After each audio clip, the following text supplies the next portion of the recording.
પાટણની વાત કરીએ તો પાટણના હારીજ તાલુકામાં ધીમી ધારે વરસાદ વરસી રહ્યો છે. હારીજ તાલુકામાં અત્યારે મેઘમહેર જોવા મળી રહી છે.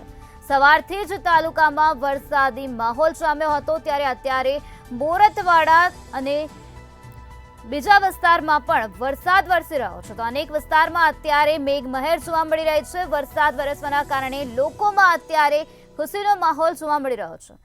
વરસાદ ખેડૂતો માટે કાચા સોના સમાન છે, ત્યારે સવારથી જ તાલુકામાં વરસાદી માહોલ જોવા મળ્યો છે. જૂના વાંકામાં પણ વરસાદી માહોલ જોવા મળ્યો છે. તો તાલુકા સહિત ગ્રામ્ય વિસ્તારમાં અત્યારે વરસાદી માહોલ જામી ગયો છે. હવામાન વિભાગ દ્વારા વરસાદને લઈને જે આગાહી વ્યક્ત કરવામાં આવી હતી, તે આગાહીના અનુસાર પાટણના હારીજ તાલુકામાં ધીમી ધારે ઝરમર વરસાદ વરસી રહ્યો છે. સવારથી જ તાલુકામાં મેઘમહેર જોવા મળી રહી છે, જેના કારણે વાતાવરણમાં ઠંડક પ્રસરી ગઈ છે. તો બીજી તરફ વિઝિબિલિટીમાં પણ ઘટાડો થયેલો જોવા મળી રહ્યો છે.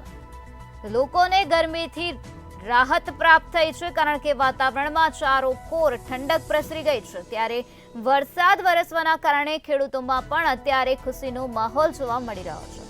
તો સવારથી જ વાતાવરણમાં પલટો આવ્યો હતો. વાદળછાયું વાતાવરણ સર્જાયું, કાળા ડિબાંગ વાદળો જોવા મળ્યા અને ત્યારબાદ ધીમી ધારે ઝરમર વરસાદની શરૂઆત થઈ ગઈ છે. તો લોકોને કાળઝાળ ગરમીથી રાહત પ્રાપ્ત થઈ છે. પાટણના હારીજથી આ મહત્વના સમાચાર સામે આવ્યા છે, જ્યાં સવારથી જ ધીમી ધારે વરસાદ વરસી રહ્યો છે.